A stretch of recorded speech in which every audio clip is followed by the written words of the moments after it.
कृष्णा। राधे राधे। सभी भक्तों को सादर प्रणाम। आप सभी भक्तों का दिन मंगलमय हो। भक्तों, आज की इस वीडियो में आप रसपान करेंगे श्रीमद् भागवत महापुराण के 19वें अध्याय की कथा। भक्तों, आज के इस अध्याय में राजा पृथु की तपस्या और परलोक गमन, पृथु की वंश परंपरा और प्रचेताओं को भगवान रुद्र का उपदेश की कथा का रसपान करेंगे। तो चलिए भक्तों, वीडियो शुरू करते हैं।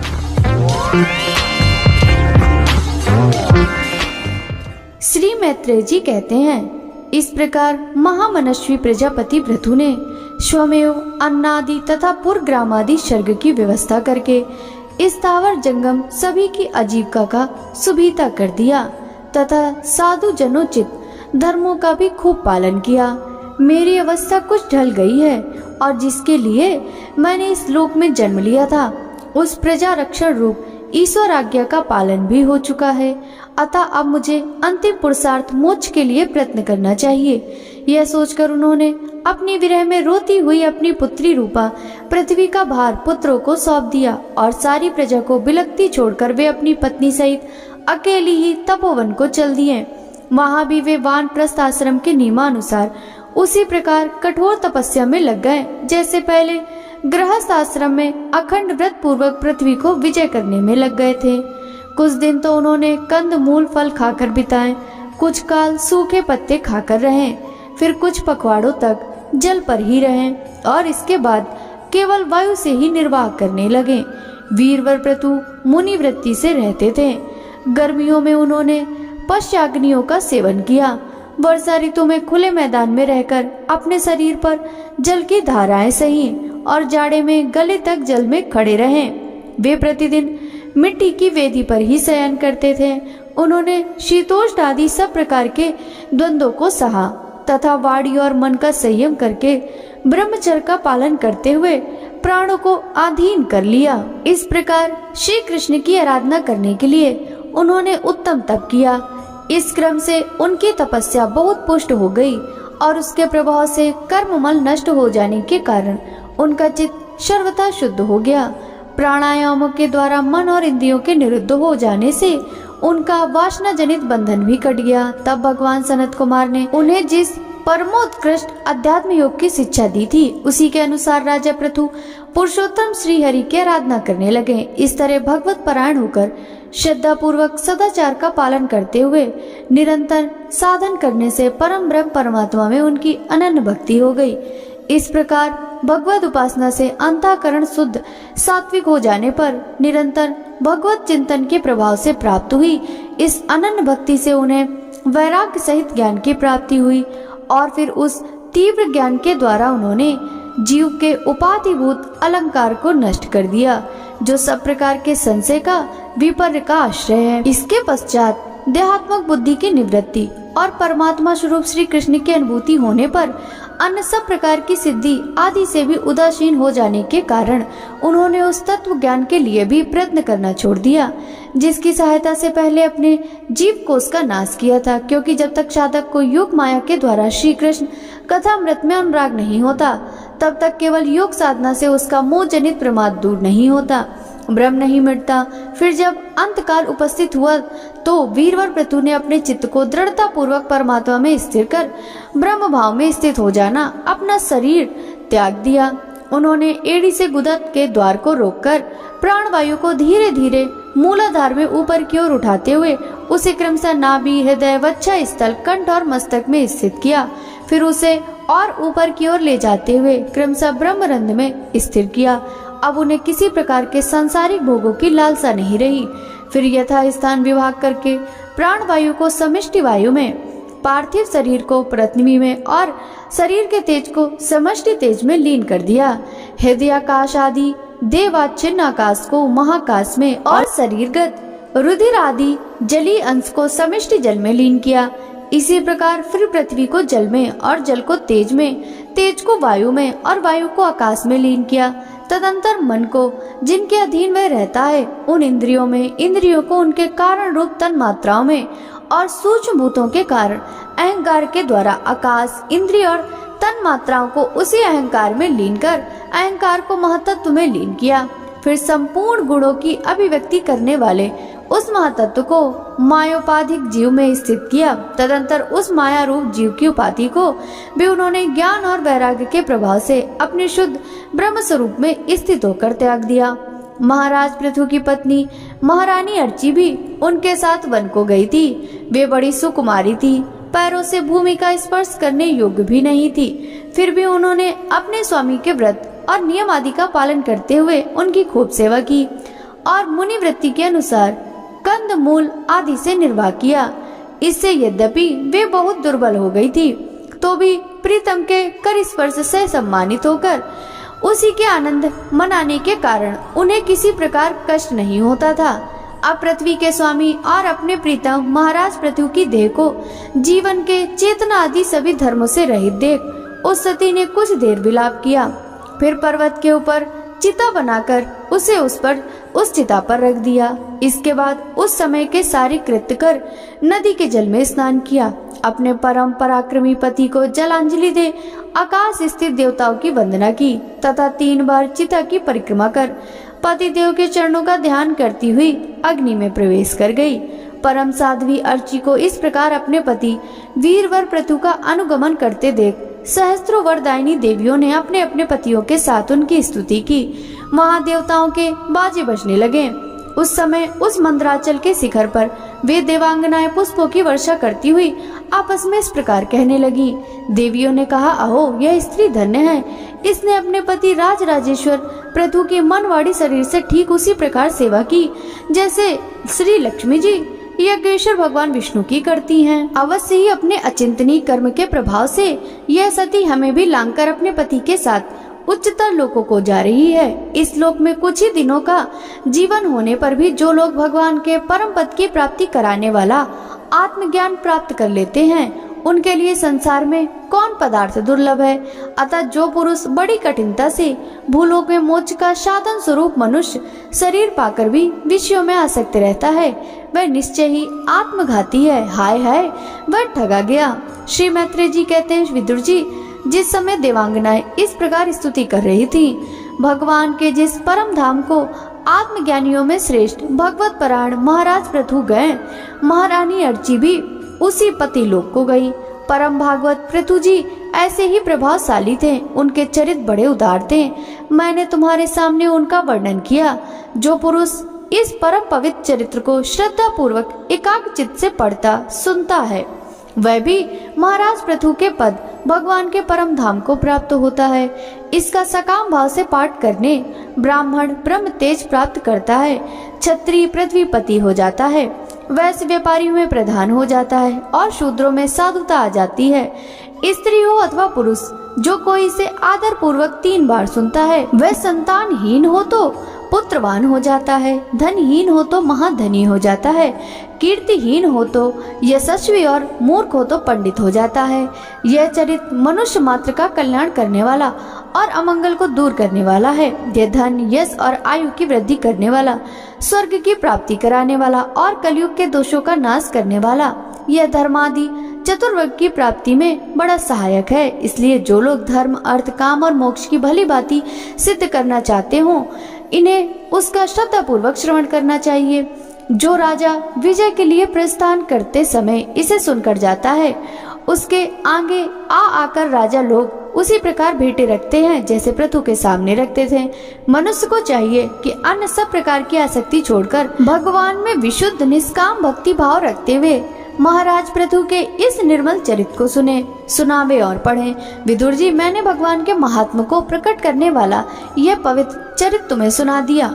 इसमें प्रेम करने वाला पुरुष महाराज पृथु की सी गति पाता है। जो पुरुष इस पृथु चरित्र का प्रतिदिन आदर पूर्वक निष्काम भाव से श्रवण और कीर्तन करता है, उसका जिनके चरण संसार सागर को पार करने के लिए नौका के समान है, उन श्रीहरि में शुद्ध अनुराग हो जाता है। श्री मैत्रेय जी कहते हैं, विदुर जी, महाराज पृथु के बाद उनके पुत्र परम यशस्वी विजेताश्व राजा हुए। उनका अपने छोटे भाइयों पर बड़ा स्नेह था, इसीलिए उन्होंने चारों को एक एक दिशा का अधिकार सौंप दिया। राजा विजिताश्व ने हर्यश्व को पूर्व, धूम्रकेश को दक्षिण, वक्र को पश्चिम और द्रविड़ को उत्तर दिशा का राज्य दे दिया। उन्होंने इंद्र से अंतर्ध्यान होने की शक्ति प्राप्त की थी, इसीलिए उन्हें अंतर्ध्यान भी कहते थे। उनकी पत्नी का नाम शिखंडिनी था। उससे उनके 3 सुपुत्र हुए। उनके नाम पावक, पवमान और सुचि थे। पूर्व काल में वशिष्ठ जी का शाप होने से उपर्युक्त नाम के अग्नियों ने उनके रूप में जन्म लिया। आगे चलकर योग मार्ग से ये फिर अग्नि रूप हो गए। अंतर्ध्यान के नभोस्वस्ति नाम की पत्नी से एक और पुत्र रत्न हविर्धान प्राप्त हुआ। महाराज अंतर्ध्यान बड़े उदार पुरुष थे। जिस समय इंद्र उनके पिता अश्वमेध यज्ञ का घोड़ा हर कर ले गए थे, उन्होंने पता लग जाने पर भी उसका वध नहीं किया था। राजा अंतर्ध्यान ने कर लेना, दंड देना, जुर्माना वसूलना आदि कर्तव्यों को बहुत कठोर एवं दूसरों के लिए कष्टदायक समझकर एक दीर्घकालीन यज्ञ में दीक्षित होने के बहाने अपना राजकाज छोड़ दिया। यज्ञ कार्य में लगे रहने पर भी उन आत्मज्ञानी राजा ने भक्त भय भंजन पूर्णतम परमात्मा की आराधना करके सुदृढ़ समाधि के द्वारा भगवान के दिव्य लोक को प्राप्त किया। विदुर जी, हविर्धान की पत्नी हविर्धानी ने बहिर्सत, गय, शुक्ल, कृष्ण, सत्य और जितव्रत नाम के 6 पुत्र पैदा किए।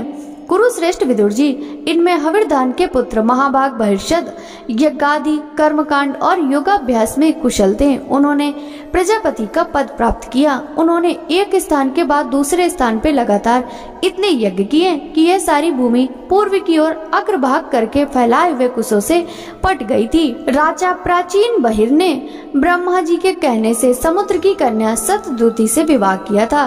सर्वांग सुंदरी किशोरी सतद्रुति सुंदर वस्त्राभूषणों से सज कर विवाह मंडप में जब भावर देने के लिए घूमने लगी, तब स्वयं अग्निदेव भी मोहित होकर उसे वैसे ही चाहने लगे जैसे शुकी को चाहा था। नवविवाहिता सतद्रुति ने अपने नुपुरों की झनकार से दिशा विदिशा के देवता, असुर, गंधर्व, मुनि, सिद्ध, मनुष्य और नाग सभी को वश में कर लिया था। सतद्रुति के गर्भ से प्राचीन बहिर के प्रचेता नाम के 10 पुत्र हुए। वे सब बड़े ही धर्मज्ञ तथा एक से नाम और आचरण वाले थे। जब पिता ने उन्हें संतान उत्पन्न करने का आदेश दिया, तब उन सब ने तपस्या करने के लिए समुद्र में प्रवेश किया। वहाँ 10,000 वर्ष तक तपस्या करते हुए उन्होंने तप का फल देने वाले श्री हरि की आराधना की। घर से तपस्या करने के लिए जाते समय मार्ग में श्री महादेव जी ने उन्हें दर्शन देकर कृपा पूर्वक जिस तत्व का उपदेश दिया था, उसी का वे एकाग्रता पूर्वक ध्यान, जप और पूजन करते रहे। विदुर जी ने पूछा, ब्राह्मण, मार्ग में प्रचेताओं का श्री महादेव जी के साथ किस प्रकार समागम हुआ और उन पर प्रसन्न होकर भगवान शंकर ने उन्हें क्या उपदेश किया, वह सारयुक्त बात आप कृपा करके मुझसे कहिए। ब्रह्मण से शिव जी के साथ समागम होना तो देवधारियों के लिए बहुत कठिन है, औरों की तो बात ही क्या। मुनिजन भी सब प्रकार की आसक्ति छोड़कर उन्हें पाने के लिए उनका निरंतर ध्यान ही किया करते हैं, किंतु सहज में पाते नहीं। यद्यपि भगवान शंकर आत्मा राम हैं, उन्हें अपने लिए न तो कुछ करना न पाना, तो भी इस लोक सृष्टि की रक्षा के लिए वे अपनी घोर रूपा शक्ति के साथ सर्वत्र विचरते रहते हैं। श्री मैत्रेय जी ने कहा, विदुर जी, साधु स्वभाव प्रचेतागण पिता की आज्ञा शिरोधार्य कर तपस्या में चित्त लगा पश्चिम की ओर चल दिए। चलते चलते उन्होंने समुद्र के समान एक विशाल सरोवर देखा। वह महापुरुषों के चित्त के समान बड़ा ही स्वच्छ था। उसमें रहने वाले मत्स्य आदि जल जीव भी प्रसन्न जान पड़ते थे। उसमें नील कमल, लाल कमल, रात में, दिन में और सायंकाल में खिलने वाले कमल तथा इंदिवर आदि अन्य कई प्रकार के कमल सुशोभित थे। उसके तटों पर हंस, सारस, चकवा और कारंडव आदि जल पक्षी चहक रहे थे। उसके चारों ओर तरह तरह के वृक्ष और लताएं थी। उन पर मतवाले भौरे गूंज रहे थे। उनकी मधुर ध्वनि से हर्षित होकर मानो उन्हें रोमांच हो रहा था। कमल कोश के पराग पुंज वायु के झकोरे से चारों ओर उड़ रहे थे, मानो वहाँ कोई उत्सव हो रहा हो। वहाँ मृदंग, पड़व आदि बाजों के साथ अनेक दिव्य राग रागनियों के क्रम से गायन की मधुर ध्वनि सुनकर उन राजकुमारों को बड़ा आश्चर्य हुआ। इतने में ही उन्होंने देखा कि देवादिदेव भगवान शंकर अपने अनुचरों के सहित उस सरोवर से बाहर आ रहे हैं। उनका शरीर तपी हुई स्वर्ण राशि के समान कांतिवान है, कंठ नील वर्ण है तथा 3 विशाल नेत्र हैं। वे अपने भक्तों पर अनुग्रह करने के लिए उद्यत हैं। अनेकों गंधर्व उनका सुयस गा रहे हैं। उनका सहसा दर्शन पाकर प्रचेताओं को बड़ा कौतूहल हुआ और उन्होंने शंकर जी के चरणों में प्रणाम किया। तब शरणागत भयहारी धर्मवत्सल भगवान शंकर ने अपने दर्शन से प्रसन्न हुए उन धर्मज्ञ और शील संपन्न राजकुमारों से प्रसन्न होकर कहा, श्री महादेव जी बोले, तुम लोग प्राचीन बहिर के पुत्र हो, तुम्हारा कल्याण हो। तुम जो कुछ करना चाहते हो वह मुझे मालूम है, इस समय तुम लोगों पर कृपा करने के लिए ही मैंने तुम्हें इस प्रकार दर्शन दिया। जो व्यक्ति अव्यक्त प्रकृति तथा जीव संज्ञक पुरुष इन दोनों के नियामक भगवान वासुदेव की साक्षात शरण लेता है वह मुझे परम प्रिय है। अपने वर्णाश्रम धर्म का भली भांति पालन करने वाला पुरुष 100 जन्म के बाद ब्रह्मा के पद को प्राप्त होता है और इससे भी अधिक पुण्य होने पर वह मुझे प्राप्त होता है। परंतु जो भगवान का अनन्य भक्त है वह तो मृत्यु के बाद ही सीधे भगवान विष्णु के उस सर्व पंचातीत परम पद को प्राप्त हो जाता है, जिसे रुद्र रूप में स्थित मैं तथा अन्य अधिकारिक देवता अपने अपने अधिकार की समाप्ति के बाद प्राप्त करेंगे। तुम लोग भगवत भक्त होने के नाते मुझे भगवान के समान ही प्यारे हो। इसी प्रकार भगवान के भक्तों को भी मुझसे बढ़कर और कोई भी कभी प्रिय नहीं होता। अब मैं तुम्हें एक बड़ा ही पवित्र, मंगलमय और कल्याणकारी स्त्रोत सुनाता हूँ। इसका तुम लोग शुद्ध भाव से जप करना। श्री मैत्रेय जी कहते हैं, तब नारायण परायण करुणा हृदय भगवान शिव ने अपने सामने हाथ जोड़े खड़े हुए उन राजपुत्रों को यह स्त्रोत सुनाया। भगवान रुद्र स्तुति करने लगे, भगवान आपका उत्कर्ष उच्च कोटि के आत्मज्ञानियों के कल्याण के लिए, निजानंद लाभ के लिए है।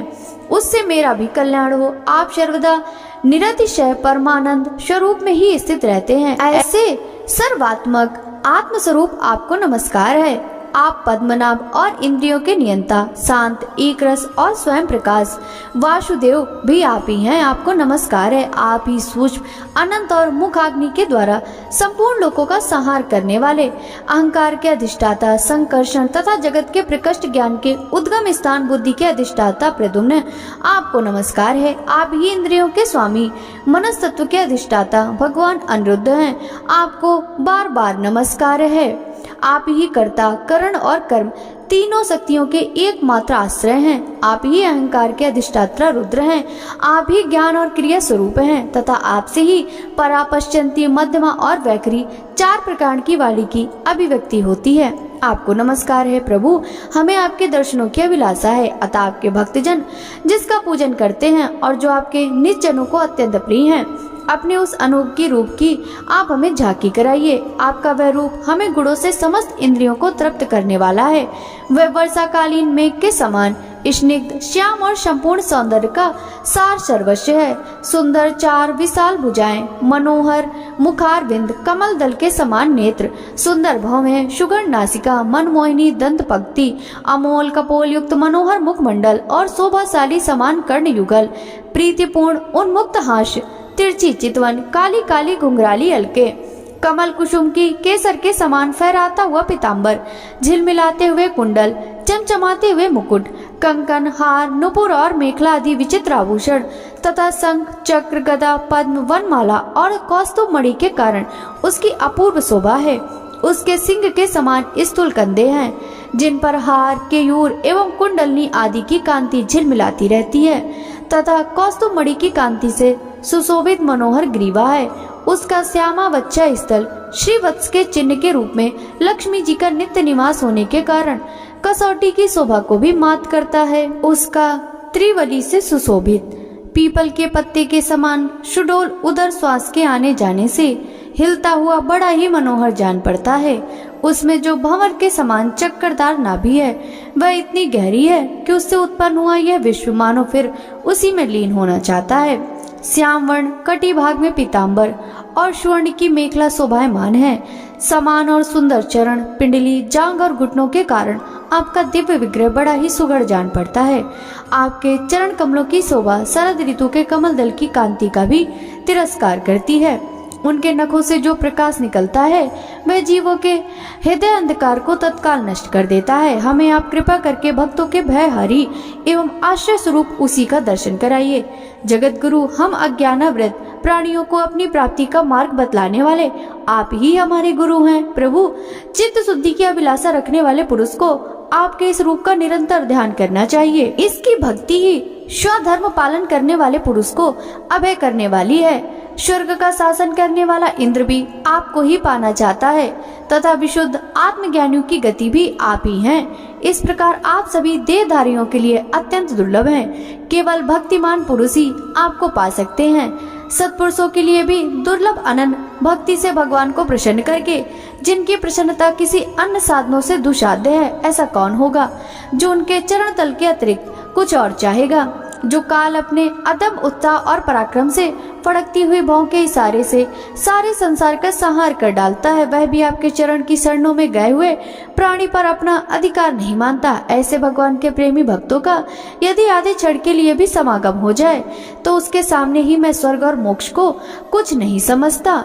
फिर मृत लोक के तुच्छ भोगों की तो बात ही क्या प्रभु, आपके चरण संपूर्ण पाप राशि को हर लेने वाले हैं। हम तो केवल यही चाहते हैं कि जिन लोगों ने आपकी कीर्ति और तीर्थ गंगा जी में आंतरिक और बाह्य स्नान करके मानसिक और शारीरिक दोनों प्रकार के पापों को धो डाला है तथा जो जीवों के प्रति दया, राग, द्वेष रहित चित्त तथा सरलता आदि गुणों से युक्त हैं, उन आपके भक्त जनों का संग हमें सदा प्राप्त होता रहे, यही हम पर आपकी बड़ी कृपा होगी। जिस साधक का चित्त भक्ति योग से अनुग्रहित एवं विशुद्ध होकर न तो बाह्य विषयों में भटकता है और न अज्ञान गुरु प्रकृति में लीन होता है, वह अनायास ही आपके स्वरूप का दर्शन पा जाता है, जिसमें यह सारा संसार दिखाई देता है और जो स्वयं संपूर्ण जगत में भास रहा है वह आकाश के समान विस्तृत और परम प्रकाशमान ब्रह्म तत्व आप ही हैं। भगवान, आपकी माया के अनेक प्रकार के रूप धारण करती है, इसी के द्वारा आप इस प्रकार जगत की रचना, पालन और संहार करते हैं जैसे यह कोई सद वस्तु हो, किंतु इसमें आप में किसी प्रकार का कोई विकार नहीं आता। माया के कारण दूसरे लोगों में ही भेद बुद्धि उत्पन्न होती है, आप परमात्मा पर अपना प्रभाव डालने में असमर्थ होती है। आपको तो हम परम स्वतंत्र ही समझते हैं। आपका स्वरूप पंचभूत, इंद्रिय और अंतःकरण के प्रेरक रूप से उपलक्षित होता है। जो कर्मयोगी पुरुष सिद्धि प्राप्त करने के लिए तरह तरह के कर्मों द्वारा आपके सगुण साकार स्वरूप का श्रद्धा पूर्वक भली भांति पूजन करते हैं, वे ही वेद और शास्त्रों के सच्चे मर्मज्ञ हैं। प्रभु, आप ही अद्वितीय आदि पुरुष हैं। सृष्टि के पूर्व आपकी माया शक्ति सोई रहती है, फिर उसी के द्वारा सत्व, रज और तम रूप गुणों का भेद होता है और इसके बाद उन्हीं गुणों से महतत्व, अहंकार, आकाश, वायु, अग्नि, जल, पृथ्वी, देवता, ऋषि और समस्त प्राणियों से युक्त जगत की उत्पत्ति होती है। फिर आप अपनी ही माया शक्ति से रचे हुए इन जरायुज, अंडज, स्वेदज और उद्भेजित भेद से चार प्रकार के शरीरों में अंश रूप से प्रवेश कर जाते हैं और जिस प्रकार मधुमक्खियां अपने ही उत्पन्न किए हुए मधु का आस्वादन करती हैं, उसी प्रकार वह आपका अंश उन शरीरों में रहकर इंद्रियों के द्वारा उन तुच्छ विषयों को भोगता है।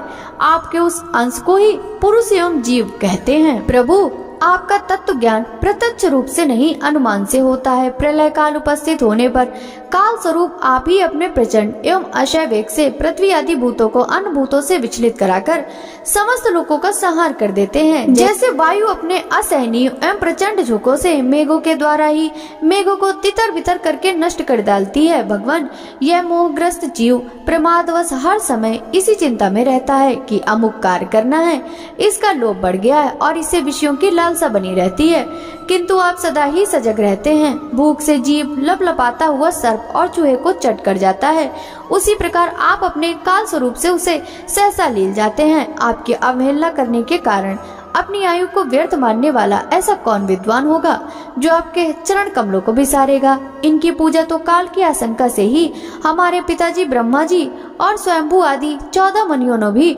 बिना कोई विचारे किया, केवल श्रद्धा से ही की थी। ब्रह्मन, इस प्रकार सारा जगत रुद्र रूप काल के भय से व्याकुल है, अतः परमात्मन इस तत्व को जानने वाले हम लोगों के तो इस समय आप ही सर्वथा भयशून्य आश्रय हैं। राजकुमारों, तुम लोग विशुद्ध भाव से स्वधर्म का आचरण करते हुए भगवान में चित्त लगाकर मेरे कहे हुए इस स्तोत्र का जप करते रहो, भगवान तुम्हारा मंगल करेंगे।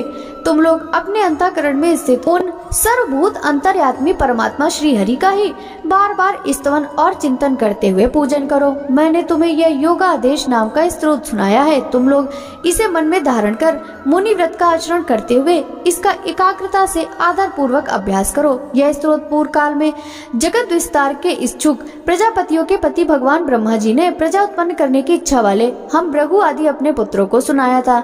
जब हम प्रजापतियों को प्रजा का विस्तार करने की आज्ञा हुई, तब इसी के द्वारा हमने अपना अज्ञान निवृत्त करके अनेक प्रजा की उत्पत्ति की थी। अब भी जो भगवत परायण पुरुष इसका एकाग्र चित्त से नित्य प्रति जप करेगा, उसका शीघ्र ही कल्याण हो जाएगा।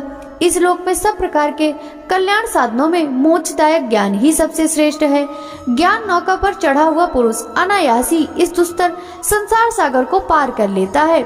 यद्यपि भगवान की आराधना बहुत कठिन है, किंतु मेरे कहे हुए इस स्तोत्र का जो श्रद्धा पूर्वक पाठ करेगा वह सुगमता से ही उनकी प्रसन्नता प्राप्त कर लेगा।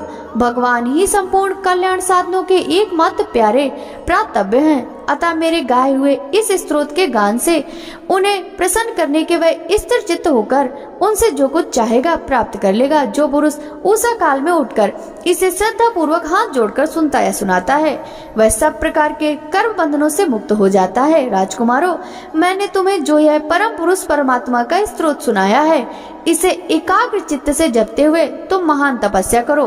तपस्या पूर्ण होने पर इसी से तुम्हें अभीष्ट फल प्राप्त हो जाएगा। श्री मैत्रेय जी कहते हैं, विदुर जी, इस प्रकार भगवान शंकर ने प्रचेताओं को उपदेश दिया। फिर प्रचेताओं ने शंकर जी की बड़े भक्ति भाव से पूजा की। इसके पश्चात वे उन राजकुमार के सामने ही अंतर ध्यान हो गए।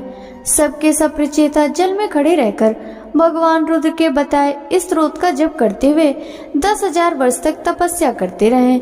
इन दिनों राजा प्राचीन बहिर का चित्त कर्म कांड में बहुत रम गया था। उन्हें आत्मविद्या विशारद परम कृपालु नारद जी ने उपदेश दिया। उन्होंने कहा कि राजन, इन कर्मों के द्वारा तुम अपना कौन सा कल्याण करना चाहते हो?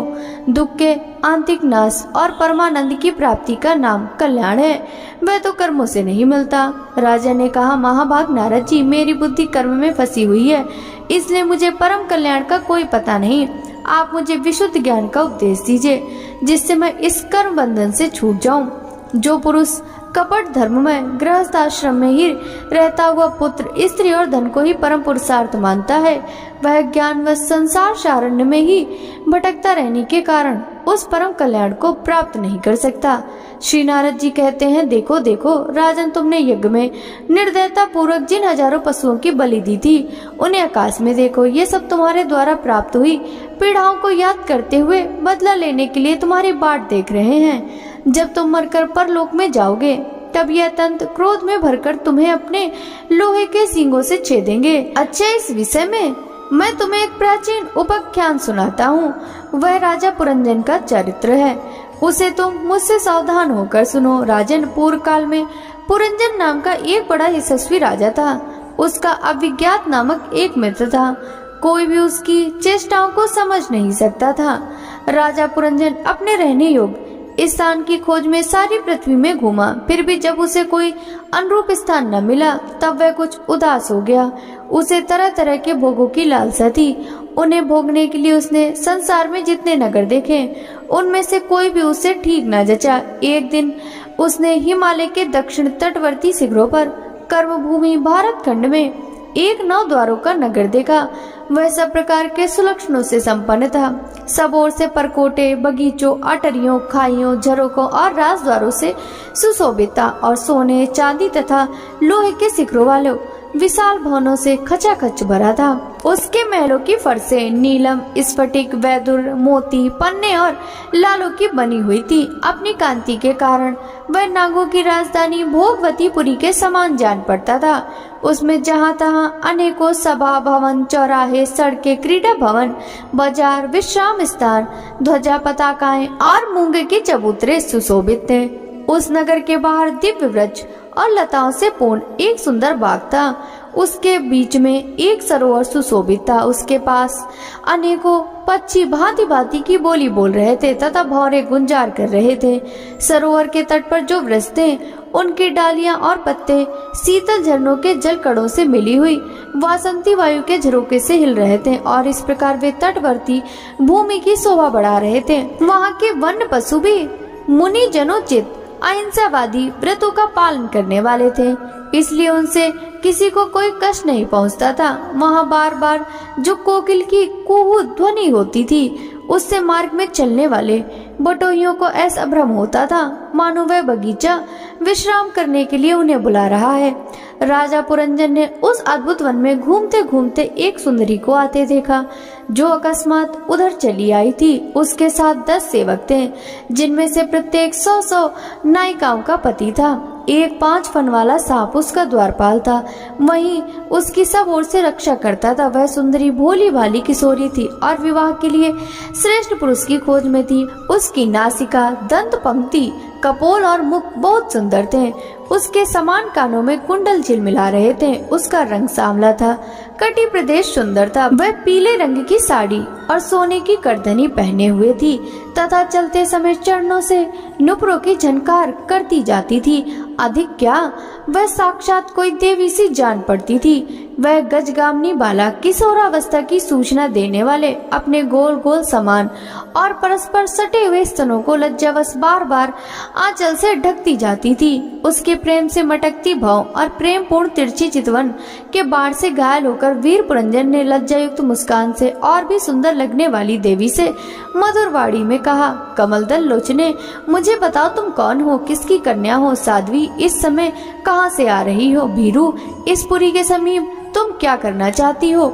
शुभ्रू, तुम्हारे साथ इस 11वें महान सूरवीर से संचालित ये 10 सेवक कौन है? और ये सहेलियां तथा तुम्हारे आगे आगे चलने वाला यह सर्प कौन है? सुंदरी, तुम साक्षात लज्जा देवी हो अथवा उमा, रमा और ब्रह्माणी में से कोई हो, या वन में मुनियों की तरह एकांतवास करके क्या अपने पति देव को खोज रही हो? तुम्हारे प्राणनाथ तो तुम उनके चरणों की कामना करती हो, इतने से ही पूर्ण काम हो जाएंगे। अच्छा, यदि तुम साक्षात कमला देवी हो तो तुम्हारे हाथ का क्रीड़ा कमल कहाँ गिर गया? सुभगे, तुम इनमें से कोई हो नहीं, क्योंकि तुम्हारे चरण पृथ्वी का स्पर्श कर रहे हैं। अच्छा, यदि तुम कोई मानवी ही हो तो लक्ष्मी जी जिस प्रकार भगवान विष्णु के साथ वैकुंठ की शोभा बढ़ाती हैं, उसी प्रकार तुम मेरे साथ इस श्रेष्ठ पुरी को अलंकृत करो। देखो, मैं बड़ा ही वीर और पराक्रमी हूँ, परंतु आज तुम्हारे कटाक्षों ने मेरे मन को बेकाबू कर दिया। तुम्हारी लजीली और रति भाव से भरी मुस्कान के साथ भावों के संकेत पाकर यह शक्तिशाली कामदेव मुझे पीड़ित कर रहा है। इसलिए सुंदरी, अब तुम्हें मुझ पर कृपा करनी चाहिए। सुचि स्मिते, सुंदर भवें और सुगंध नेत्रों से सुशोभित तुम्हारा मुखार बिंद इन लंबी लंबी काली अलकावलियों से घिरा हुआ है। तुम्हारे मुख से निकले हुए वाक्य बड़े ही मीठे और मन हरने वाले हैं, परंतु वह मुख तो लाज के मारे मेरी ओर होता ही नहीं। जरा ऊंचा करके अपने उस सुंदर मुखड़े का मुझे दर्शन तो कराओ। श्री नारद जी ने कहा, वीरवर, जब राजा पुरंजन ने अधीर से होकर इस प्रकार याचना की, तब उस बाला ने भी हंसते हुए उसका अनुमोदन किया। वह भी राजा को देखकर मोहित हो चुकी थी। वह कहने लगी, नरश्रेष्ठ, हमें अपने उत्पन्न करने वाले का ठीक ठीक पता नहीं, और न हम अपने या किसी दूसरे के नाम या गोत्र को ही जानते हैं। वीरवर, आज हम सब इस पुरी में इसके सिवा मैं और कुछ नहीं जानती। मुझे इसका भी पता नहीं कि हमारे रहने के लिए यह पुरी किसने बनाई है। प्रियवर, ये पुरुष मेरे सखा और स्त्रियां मेरी सहेलियां हैं, तथा जिस समय मैं सो जाती हूँ यह सर्प जागता हुआ इस पुरी की रक्षा करता रहता है। शत्रु दमन, आप यहाँ पधारे, यह मेरे लिए सौभाग्य की बात है। आपका मंगल हो। आपको विषय भोगों की इच्छा है, उसकी पूर्ति के लिए मैं साथियों सहित सभी प्रकार के भोग प्रस्तुत करती रहूंगी। प्रभु, इस 9 द्वारों वाली पुरी में मेरे प्रस्तुत किए हुए इच्छित भोगों को भोगते हुए आप सैकड़ों वर्षों तक निवास कीजिए।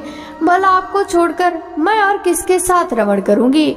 दूसरे लोग तो न रति सुख को जानते हैं, न विहित भोगों को ही भोगते हैं, न परलोक का ही विचार करते हैं, और न कल क्या होगा इसका ही ध्यान रखते हैं। इतियो पशु तुल्य हैं। अहो, इस लोक में गृहस्थ आश्रम में ही धर्म, अर्थ, काम, संतान सुख, मोक्ष, सुयश और स्वर्ग आदि दिव्य लोकों की प्राप्ति हो सकती है। संसार त्यागी यति जन तो इन सब की कल्पना भी नहीं कर सकते।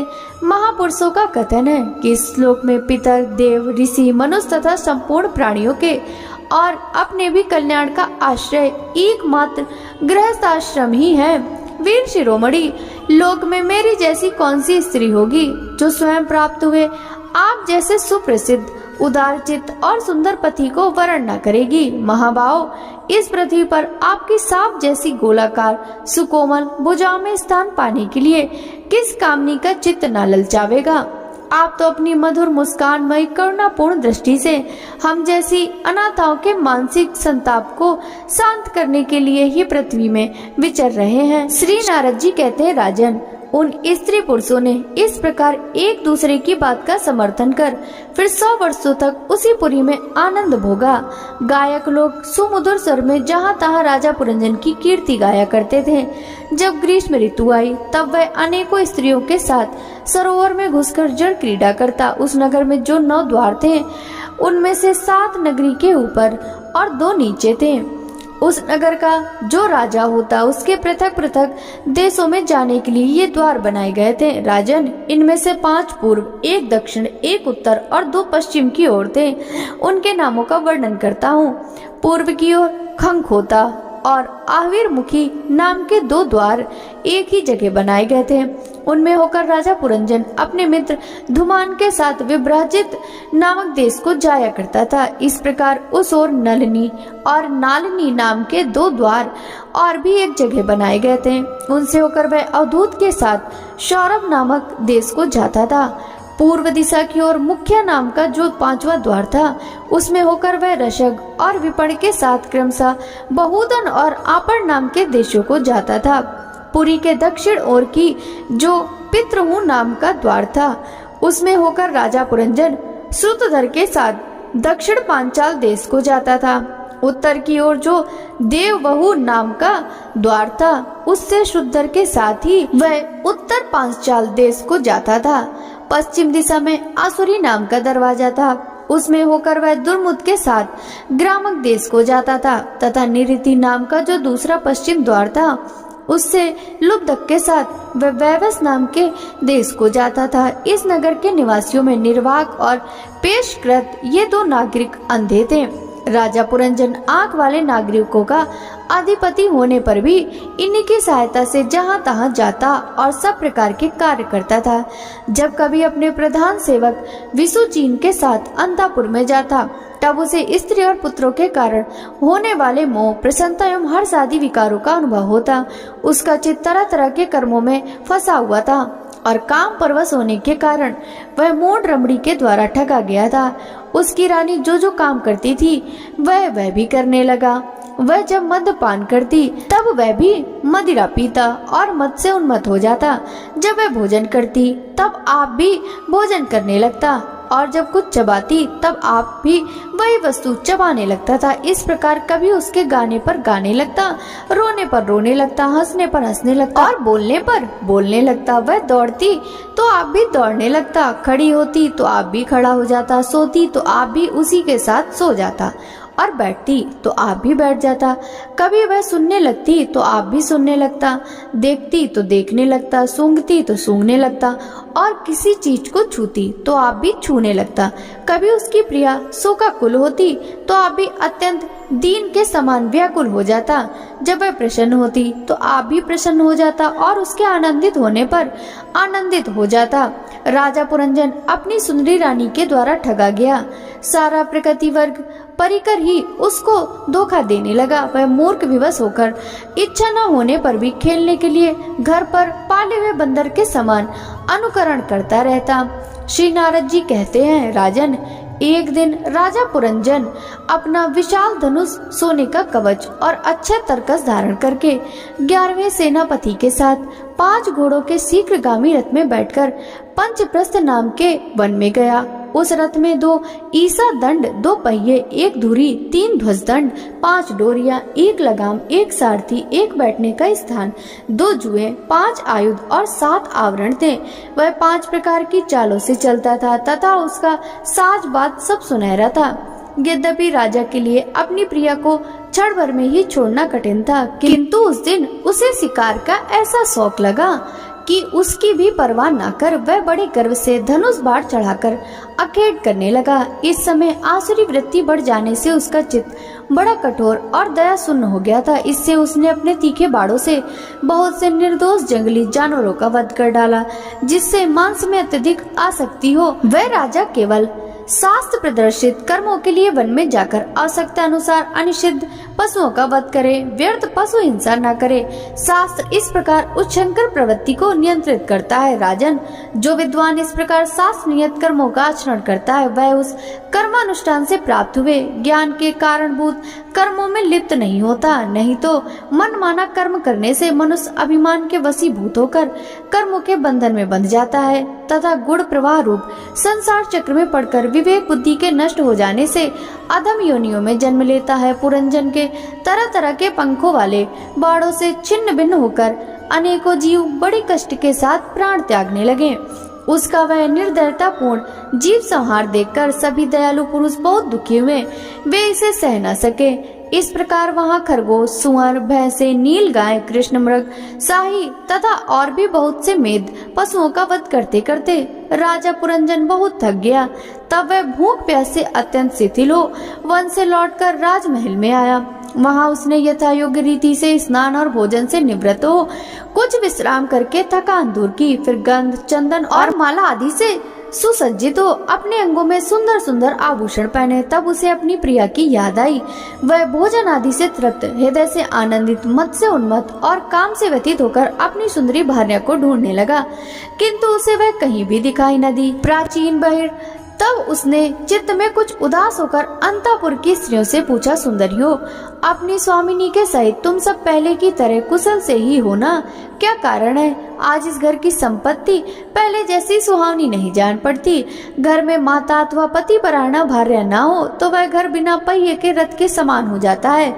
फिर उसमें कौन बुद्धिमान दीन पुरुषों के समान रहना पसंद करेगा? तब बताओ वह सुंदरी कहाँ है जो दुख समुद्र में डूबने पर मेरी विवेक बुद्धि को पद पद पर जागृत करके मुझे उस संकट से उबार लेती है? स्त्रियों ने कहा, नरनाथ, मालूम नहीं आज आपकी प्रिया ने क्या ठानी। शत्रु दमन देखिए, वे बिना बिछौने के पृथ्वी पर ही पड़ी है। श्री नारद जी कहते हैं, राजन, उस स्त्री के संग से राजा पुरंजन का विवेक नष्ट हो चुका था, इसलिए अपनी रानी को पृथ्वी पर अस्त व्यस्त अवस्था में पड़ी देखकर वह अत्यंत व्याकुल हो गया। उसने दुखित हृदय से उसे मधुर वचनों द्वारा समझाया, किंतु उसे अपनी प्रेसी के अंदर अपने प्रति प्रणय कोप का कोई चिन्ह नहीं दिखाई दिया। वह मनाने में बहुत कुशल था, इसलिए अब पुरंजन उसे धीरे धीरे मनाना आरंभ कर दिया। उसने पहले उसके चरण छुए और फिर गोद में बिठाकर बड़े प्यार से कहा। पुरंजन बोला, सुंदरी, वे सेवक तो निश्चय ही बड़े अभागे हैं, जिनके अपराध करने पर स्वामी उन्हें अपना समझकर शिक्षा के लिए उचित दंड नहीं देते। सेवक को दिया हुआ स्वामी का दंड तो उस पर बड़ा अनुग्रह ही होता है। जो मूर्ख, उन्हीं को क्रोध के कारण अपने हितकारी स्वामी के किए हुए उस उपकार का पता नहीं चलता। सुंदर दंत वाली और मनोहर भवों से शोभा पाने वाली मनस्वी, अब यह क्रोध दूर करो और एक बार मुझे अपना समझकर प्रणय भार तथा लज्जा से झुका हुआ एवं मधुर मुस्कानमय चितवन से सुशोभित अपना मनोहर मुखड़ा दिखाओ। अहो, भ्रमर पंक्ति के समान नीली अलकावली, उन्नत नासिका और सुमधुर वाणी के कारण तुम्हारा वह बुखार में कैसा मनमोहक जान पड़ता है। वीर पत्नी, यदि किसी दूसरे ने तुम्हारा कोई अपराध किया है तो उसे बताओ। यदि वह अपराधी ब्राह्मण कुल का नहीं है तो मैं उसे अभी दंड देता हूँ। मुझे तो भगवान के भक्तों को छोड़कर त्रिलोकी में अथवा उससे बाहर ऐसा कोई दिखाई नहीं देता जो तुम्हारा अपराध करके निर्भय और आनंद पूर्वक रह सके। प्रिय, मैंने आज तक तुम्हारा मुख कभी तिलकहीन, उदास, मुरझाया हुआ, क्रोध के कारण डरावना, कांतिहीन और स्नेह शून्य नहीं देखा, और न कभी तुम्हारे सुंदर स्तनों को ही शोकाश्रुओं से भींगा तथा बिंबा फल सदृश अधरों को स्निग्ध केसर की लाली से रहित देखा है। मैं व्यसन तुमसे बिना पूछे शिकार खेलने चला गया, इसलिए अवश्य अपराधी हूँ। फिर भी तुम अपना समझकर मुझ पर प्रसन्न हो जाओ। कामदेव के विषम बाड़ों से अधीर होकर जो सर्वदा अपने अधीन रहता है, उस अपने प्रिय पति को उचित कार्य के लिए भला कौन कामनी स्वीकार नहीं करती। श्री नारद जी कहते हैं, महाराज, इस प्रकार वह सुंदरी अनेकों नखरों से पुरंजन को पूरी तरह अपने वश में करके उसे आनंदित करती हुई विहार करने लगी। उसने अच्छी तरह स्नान करके अनेक प्रकार के मांगलिक श्रृंगार किए तथा भोजन आदि से तृप्त होकर वह राजा के पास आई। राजा ने उस मनोहर मुख वाली राजमहिषी का सादर अभिनंदन किया। पुरंजनी ने राजा का आलिंगन किया और राजा ने उसे गले लगाया। फिर एकांत में मन के अनुकूल रहस्य की बातें करते हुए वह ऐसा मोहित हो गया कि उस कामनी में ही चित्त लगा रहने के कारण उसे दिन रात के भेद के निरंतर बीतते हुए काल की दुस्तर गति का कुछ पता न चला। मद से छका हुआ मनस्वी पुरंजन अपनी प्रिया की भुजा पर सिर रखे हुए महामूल सैया पर पड़ा रहता। उसे तो वह रमणी ही जीवन का परम फल जान पड़ती थी। अज्ञान से आवृत हो जाने के कारण उसे आत्मा अथवा परमात्मा का कोई ज्ञान न रहा। राजन, इस प्रकार कामातुर चित्त से उसके साथ विहार करते करते राजा पुरंजन की जवानी आधे क्षण के समान बीत गई। प्रजापते, उस पुरंजनी से राजा पुरंजन के 1100 पुत्र और 110 कन्याएं हुई, जो सभी माता पिता का सुयश बढ़ाने वाली और सुशीलता, उदारता आदि गुणों से संपन्न थी। ये पुरंजनी नाम से विख्यात हुई। इतने में ही उस सम्राट की लंबी आयु का आधा भाग निकल गया। फिर पांचाल राज पुरंजन ने पितृवंश की वृद्धि करने वाले पुत्रों का वधुओं के साथ और कन्याओं का उनके योग्य वरों के साथ विवाह कर दिया। पुत्रों में से प्रत्येक के 100 पुत्र हुए। उनसे वृद्धि को प्राप्त होकर पुरंजन का वंश सारे पांचाल देश में फैल गया। इन पुत्र, पौत्र, ग्रह, कोष, सेवक और मंत्री आदि में दृढ़ ममता हो जाने से वह इन विषयों में ही बंध गया। फिर तुम्हारी तरह उसने भी अनेक प्रकार के भोगों की कामना से यज्ञ की दीक्षा ले तरह तरह के पशु हिंसा में घोर यज्ञों से देवता, पितर और भूतपतियों की आराधना की। इस प्रकार वह जीवन भर आत्मा का कल्याण करने वाले कर्मों की ओर से असावधान और कुटुंब पालन में व्यस्त रहा। अंत में वृद्धावस्था का वह समय आ पहुंचा जो स्त्री लंपट पुरुषों को बड़ा अप्रिय होता है। राजन, चंडवेग नाम का एक गंधर्व राज है। उसके अधीन 360 महाबलवान गंधर्व रहते हैं। इनके साथ मिथुन भाव से स्थित कृष्ण और शुक्ल वर्ण की उतनी ही गंधर्वियां भी हैं। वे बारी बारी से चक्कर लगाकर भोग विलास की सामग्रियों से भरी पूरी नगरी को लूटती रहती हैं। गंधर्वराज चंडवेग के उन अनुचरों ने जब राजा पुरंजन का नगर लूटना आरंभ किया तब उन्हें 5 फन के सर्प प्रजागर ने रोका। यह पुरंजनपुरी की चौकसी करने वाला महाबलवान सर्प 100 वर्ष तक अकेला ही उन 720 गंधर्व गंधर्वियों से युद्ध करता रहा। बहुत से वीरों के साथ अकेले ही युद्ध करने के कारण अपने एकमात्र संबंधी प्रजागर को बलहीन हुआ देखकर राजा पुरंजन को अपने राष्ट्र और नगर में रहने वाले अन्य बांधवों के सहित बड़ी चिंता हुई। वह इतने दिनों तक पांचाल देश के उस नगर में अपने दूतों द्वारा लाए हुए कर को लेकर विषय भोग में मस्त रहता था।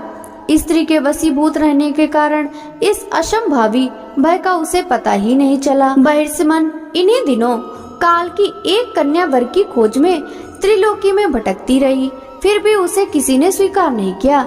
वह काल कन्या बड़ी भाग्यहीना थी, इसीलिए लोग उसे दुर्भाग्या कहते थे। एक बार राजर्षि पुरु ने पिता को अपना यौवन देने के लिए अपनी इच्छा से ही उसे वर लिया था। इससे प्रसन्न होकर उसने उन्हें राज्य प्राप्ति का वर दे दिया था। एक दिन मैं ब्रह्मलोक से पृथ्वी पर आया तो वह घूमती घूमती मुझे मिल गई। तब मुझ नैष्ठिक ब्रह्मचारी जानकर कामातुर होने के कारण उसने वरना चाहा। मैंने उसकी प्रार्थना स्वीकार नहीं की। इस पर उसने अत्यंत कुपित होकर मुझे यह दुस्सह शाप दिया, तुमने मेरी प्रार्थना स्वीकार नहीं की, अतः तुम एक स्थान पर अधिक देर तक ना ठहरो। तब मेरी ओर से निराश होकर उस कन्या ने मेरी सम्मति से यमन राज भाई के पास जाकर उसका पति रूप से वरण किया और कहा, वीरवर, आप यमनों में श्रेष्ठ, मैं आपसे प्रेम करती हूँ और पति बनाना चाहती हूँ। आपके प्रति किया हुआ जीवों का संकल्प कभी विफल नहीं होता। जो मनुष्य लोक अथवा शास्त्र की दृष्टि से देने योग्य वस्तु का दान नहीं करता और जो शास्त्र दृष्टि से अधिकारी होकर भी ऐसा दान नहीं लेता, वे दोनों ही दुराग्रही और मूढ़ हैं। अतएव सोचनीय है। भद्र, इस समय आपकी सेवा में उपस्थित हुई हूँ, आप मुझे स्वीकार करके अनुग्रहित कीजिए। पुरुष का सबसे बड़ा धर्म दीनों पर दया करना ही है। काल कन्या की बात सुनकर यमन राज ने विधाता का एक गुप्त कार्य कराने की इच्छा से मुस्कुराते हुए उससे कहा, मैंने योग दृष्टि से देखकर तेरे लिए एक पति निश्चित किया है। तू सबका अनिष्ट करने वाली है, इसलिए किसी को अच्छी नहीं लगती और इसी से लोग तुझे स्वीकार नहीं करते। अतः इस कर्म जनित लोक को तू अलक्षित होकर बलात् भोगेगी। तू मेरी सेना लेकर जा, इसकी सहायता से तू सारी प्रजा का नाश करने में समर्थ होगी, कोई भी तेरा सामना ना कर सकेगा। यह प्रज्वार नाम का मेरा एक भाई है, तू मेरी बहन बन जा। तुम दोनों के साथ मैं अव्यक्त गति से भयंकर सेना लेकर सारे लोक में विचरूंगा। श्री नारद जी कहते हैं, राजन, फिर भय नामक यमन राज के आज्ञाकारी सैनिक प्रज्वार और काल कन्या के साथ इस पृथ्वी तल पर सर्वत्र विचरने लगे।